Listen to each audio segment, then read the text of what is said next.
My client, Marcus Chen, was nothing if not theatrical. "John," he said with a grin, sliding an expensive leather duffel bag across his mahogany desk. "Tradition dictates we celebrate properly." I raised an eyebrow. "The wire transfer isn't enough. The real money moves Monday through proper channels." He chuckled. "But tonight you get to feel the weight of success." The bag was filled with realistic prop money, hundreds of fake bills that looked and felt authentic. It was Marcus's way of making the moment tangible, letting his partners literally carry their victory home. Eccentric, perhaps, but when you're dealing with eight-figure sums, you accommodate eccentricities. I arrived home exhausted but exhilarated.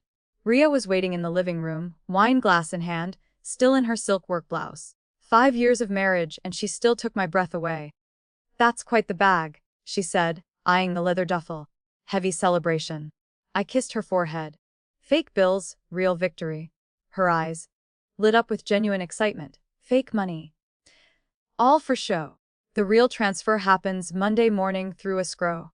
I set the bag down, feeling the weight lift from my shoulders, literally and figuratively. Rhea ran her fingers along the leather. "It's beautiful. Mind if I keep it safe tonight? Maybe in the bedroom closet?" "Sure," I said, too tired to think much of it. "You're my wife. If I can't trust you, who can I trust?" She smiled, that perfect smile that had won me over years ago. "Get some rest, honey. You've earned it." I fell asleep within minutes, dreaming of new opportunities and financial freedom. I woke up to silence. The first sign something was wrong wasn't the missing bag, it was the missing coffee. Rhea always had a fresh pot brewing by 7 a.m. The kitchen was eerily quiet. "Rhea," I called out, padding barefoot across the cold tile. No answer. Her side of the bed was made with military precision. The closet door hung open, revealing empty hangers where her clothes used to be. And in the space where the leather bag had sat overnight, nothing. On the kitchen counter, propped against the coffee maker, was a single folded note. I read it twice, then set it down carefully. A strange calm washed over me as I walked to my home office and opened my laptop. Time to see how this played out. 6 months earlier, during the preliminary stages of the Chen deal, I'd learned a valuable lesson about trust.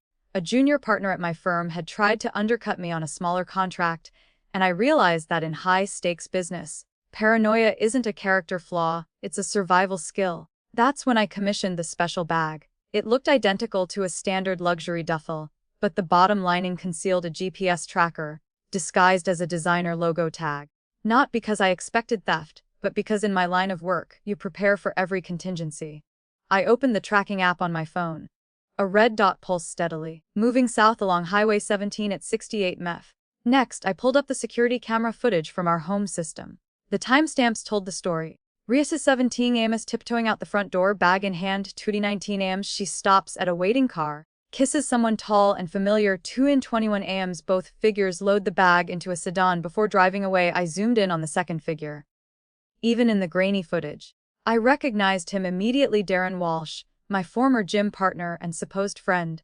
The same Darren who'd been coming to our dinner parties for 2 years, who always laughed a little too hard at Rhea's jokes, who'd asked surprisingly detailed questions about my work. The pieces fell into place with crystal clarity. My phone buzzed. Unknown number. "Hello, Rhea." "Ah, you bastard!" Her voice cracked with fury. "What the hell is this fake money?" "Good morning to you too." Silence then. "How did you know where you are?" "Simple. You stole a bag with a GPS tracker in it." "You planned this," she whispered. "I planned for the possibility of betrayal, yes. Turns out my paranoia was justified." "You're sick, John. This is consequences, Rhea. You made a choice, and choices have outcomes."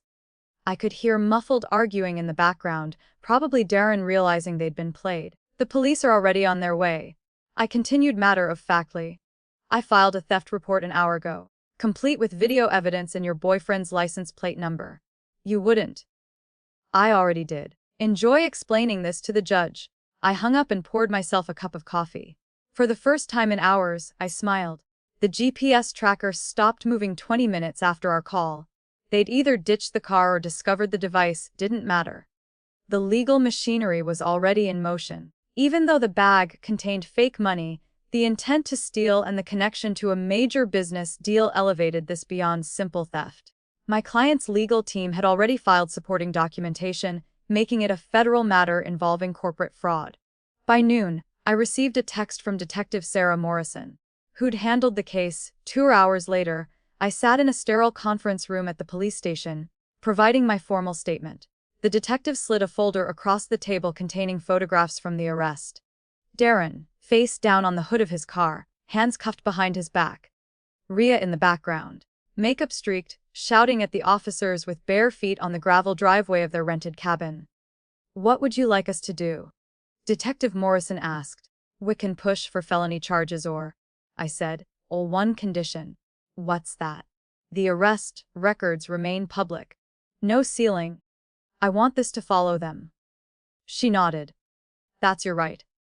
3 days later, Rhea's lawyer requested a meeting. David Kellerman was a decent attorney trying to salvage an unsalvageable situation. "Mr. Harrison," he began, "my client deeply regrets her actions. She's asking for your forgiveness and hoping you might consider." "Consider what?" "Pretending this never happened. She has no prior record. This could destroy her career, her reputation. Her reputation was destroyed the moment she chose to betray her marriage vows and steal from her husband." I interrupted. "I'm not responsible for those consequences." Kellerman shifted uncomfortably in his chair. "She's learned her lesson." "Surely," asked she, "because from where I sit, the only thing she's learned is that actions have consequences. That's not the same as learning from them." I stood up, gathering my papers. "Tell your client she's free to rebuild her life. But she'll do it honestly this time, without my help and carrying the full weight of her choices." 6 months have passed since what I now call the Rhea incident. The $10 million deal not only went through but led to 3 additional contracts. My reputation for handling adversity with grace opened doors I never expected. Rhea's story spread through our social circles like wildfire.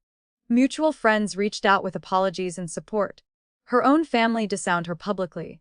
She lost her marketing job within a week of the arrest photos surfacing online. I heard through the grapevine that she and Darren lasted another month before their relationship collapsed under the weight of legal fees and public humiliation. He moved back in with his parents. She relocated to another state, presumably to start over with a clean slate. As for me, I'm dating again carefully, but optimistically. I've learned to trust my instincts and prepare for disappointment without becoming cynical. The GPS tracker bag sits in my office closet now, a reminder that protecting yourself isn't paranoia, it's wisdom.